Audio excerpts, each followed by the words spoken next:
नमस्कार, मैं हूं गिरीश कैरोला और आप देख रहे हैं मेरू रहबार। आज की प्रमुख खबरें इस प्रकार से हैं।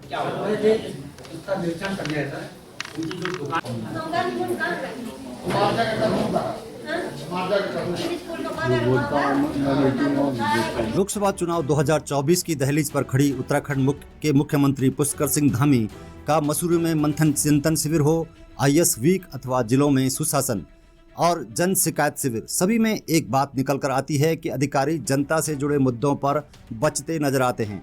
फाइलों पर ऑब्जेक्शन लगाए जाते हैं और फाइलें टेबलों पर महीनों तक अटकी रहती हैं।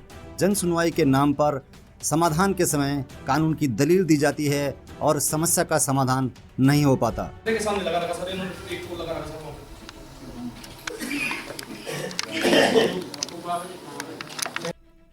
यही वजह है कि जिस समस्या का ब्लॉक स्तर पर समाधान हो जाना चाहिए वो जिले में आती है और जिले की समस्या मुख्यमंत्री दरबार में पहुंच रही है।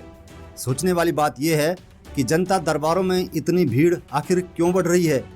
क्यों ब्लॉक और जिला स्तर पर अधिकारी समस्याओं का समाधान नहीं कर पा रहे हैं? जाहिर है कि यदि किसी समस्या का समाधान में 2 या 2 से अधिक विभागों से जुड़े हुए हैं तो उसे आपसी सामंजस्य के आधार पर उससे बड़ा अधिकारी आसानी से निपटा सकता है। जिलाधिकारी साहब को भी लिख के दे दिया सर, उस पे भी कोई कार्रवाई नहीं हो रही सर। ऊपर देखो सर, शटर के सामने सीधे सपोर्टिंग तार बीच में आ रही है सर, मेरे बीच शटर पे। एक बार आइए। लेकिन हैरानी की बात यह है कि एक ही विभाग से जुड़े मसले भी जिले से होकर प्रदेश तक पहुंच जाते हैं और ज़्यादातर का तब भी समाधान नहीं निकल पाता। उन्हें अगली डेट जरूर मिल जाती है।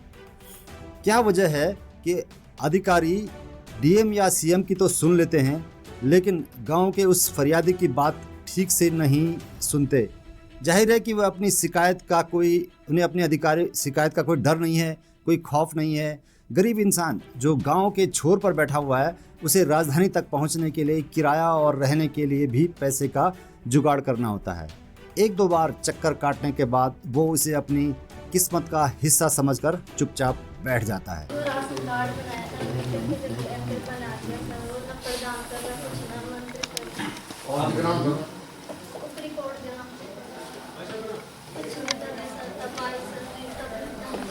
तो क्या इन चिंतन मंथन शिविरों में इस बात का जिक्र हुआ कि आखिर समस्या का समाधान होता क्यों नहीं है?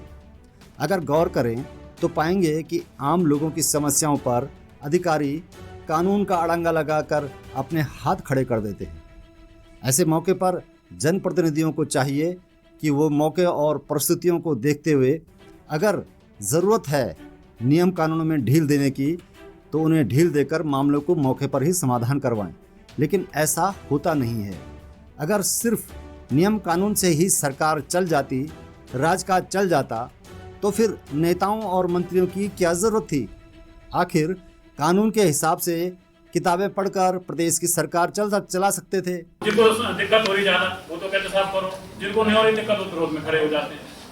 यहाँ से ये जैसे खुली हुई है सर, वहाँ या तो मिट्टी डाल करके उसको प्रॉपर सीमेंट डाल करके सर बंदी करा देते हैं। और यदि नेताओं के कहने से ही सब कुछ होता है तो फिर प्रदेश में अधिकारियों की ज़रूरत ही क्या है? कानून पढ़ने की ज़रूरत ही क्या है? लोकतंत्र और संविधान की मोटी पोथी को देखने की ज़रूरत ही कहाँ पड़ रही है?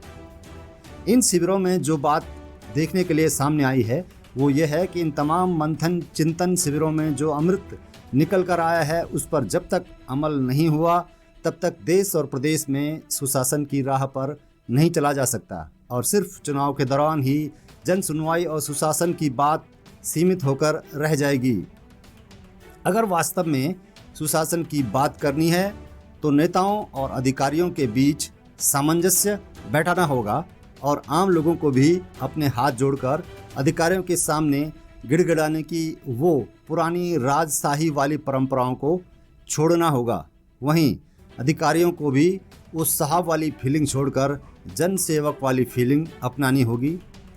हैरानी की बात तो ये है कि प्रदेश में सेवा का अधिकार और उपभोक्ता कानून अस्तित्व में होने के बावजूद भी हमें संबंधित विभाग के सामने फरियादी की तरह हाथ जोड़कर खड़े होना पड़ता है।